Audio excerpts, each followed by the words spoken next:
আসসালামু আলাইকুম ওয়া রাহমাতুল্লাহ। প্রিয় দর্শকবৃন্দ, vet with doctor Rouf YouTube চ্যানেলে স্বাগতম। আজ আমাদের ১৬২তম পর্ব। এই পর্বে আমরা দেখব উৎপাদন প্রক্রিয়ায় প্রসেস লস কিভাবে নিষ্পত্তি করতে হয়। আমরা জানি যে বর্জ্য সংক্রান্ত ৪টা প্রক্রিয়া আছে, অর্থাৎ ৪ ধরনের বর্জ্য হয়, সেখানে ৪ ধরনের প্রক্রিয়া অনুসরণ করা হয়। এর আগে আমরা দুটো সম্পর্কে আলোচনা করেছি। উপকরণ বিনষ্ট হলে তার প্রক্রিয়া আলোচনা করেছি, উৎপাদিত পণ্য বিনষ্ট হলে তার প্রক্রিয়া আলোচনা করেছি। আজকে আলোচনা করব প্রসেস লস, উৎপাদনে প্রসেস লস কিভাবে নিষ্পত্তি করতে হয়।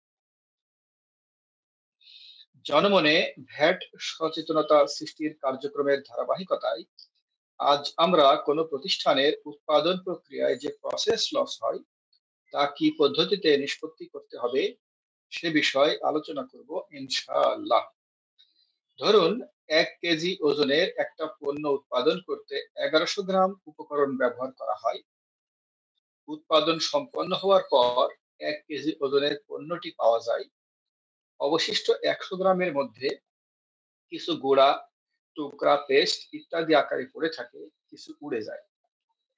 এগুলো হলো উৎপাদনের প্রসেস লস। এগুলো যখন সম্পূর্ণ ধ্বংসযোগ্য হয় তখন বর্জ্য, ওয়েস্ট বলা হয়।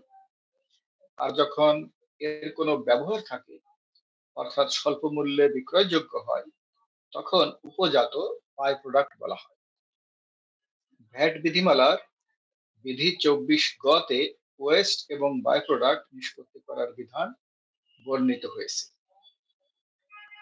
উৎপাদনের প্রসেস লস নিষ্পত্তির জন্য মূসক 4.6 ফর্মে ভ্যাট বিভাগীয় কর্মকর্তার বরাবরে আবেদন করতে হবে। ভ্যাট বিভাগীয় কর্মকর্তা তদন্ত করিয়ে দেখবেন যে সেগুলো সম্পূর্ণ ধ্বংসযোগ্য নাকি স্বল্প মূল্যে বিক্রয়যোগ্য। সম্পূর্ণ ধ্বংসযোগ্য হলে ধ্বংস করার অনুমতি দেবেন। পরিবেশ আইনের বিধান অনুসরণ করে ধ্বংস করতে হবে। স্বল্প মূল্যে বিক্রয়যোগ্য হলে বিভাগীয় কর্মকর্তা ন্যায্য বাজার মূল্য নির্ধারণ বিধিমালার বিধি ৬ অনুসারে মূল্য অনুমোদন করবেন। সে মূল্যে বিক্রি করে বিক্রয় মূল্যের উপর ভ্যাট পরিশোধ করতে হবে।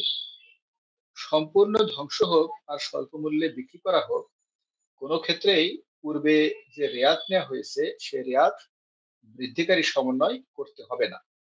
এর আগে আমরা দেখেছি দুটো ক্ষেত্রেই বৃদ্ধিকারী সমন্বয়, পূর্বে গৃহীত রেয়াত বৃদ্ধিকারী সমন্বয় করতে হয়েছিল, কিন্তু বর্তমান ক্ষেত্রে প্রসেস লসের ক্ষেত্রে আর আগে নেওয়া উপকরণ কর রেয়াত বৃদ্ধিকারী সমন্বয় করতে হবে না। কারণ এক্ষেত্রে পণ্য উৎপাদন করা হয়েছে, পণ্য বিক্রি করা হয়েছে এবং উৎপাদিত পণ্যের উপর যথাযথ পরিমাণ ভ্যাট পরিশোধ করা হয়েছে। আগের দুটি পদ্ধতিতে উৎপাদিত পণ্য বিক্রি করে ভ্যাট পরিশোধ করা হয়নি, উপকরণ বিনষ্ট হয়ে গিয়েছিল, উৎপাদিত পণ্য বিক্রি করার আগেই বিনষ্ট হয়ে গিয়েছিল। তাই আগের দুই পদ্ধতিতে গৃহীত রেয়াত বৃদ্ধিকারী সমন্বয় করতে হয়েছিল। প্রিয় দর্শকবৃন্দ, উৎপাদনে প্রসেস লস নিষ্পত্তি করার বিধান কি তা আমরা আলোচনা করলাম। বিধিতে আরো বিস্তারিত আপনারা জানতে পারবেন। যাদের আগ্রহ আছে তারা দয়া করে বিধিটা দেখে নেবেন। আমাদের ভিডিওগুলো আশা করি আপনাদের উপকারে আসছে। আমাদের উদ্দেশ্য হলো জনমনে ভ্যাট সংক্রান্ত সচেতনতা সৃষ্টি করা। রেগুলার ভ্যাট সংক্রান্ত আপডেট পেতে হলে আমাদের এই চ্যানেলটি সাবস্ক্রাইব করুন। চ্যানেলটি সাবস্ক্রাইব করতে হলে দয়া করে বেল আইকনে ক্লিক করুন। আপনাদের যদি ভ্যাট সংক্রান্ত কোনো প্রশ্ন থাকে তাহলে দয়া করে ভ্যাট ফোরামের কল সেন্টারে ফোন করুন 09678208208। ভ্যাট ফোরামের কল সেন্টার 09678208208।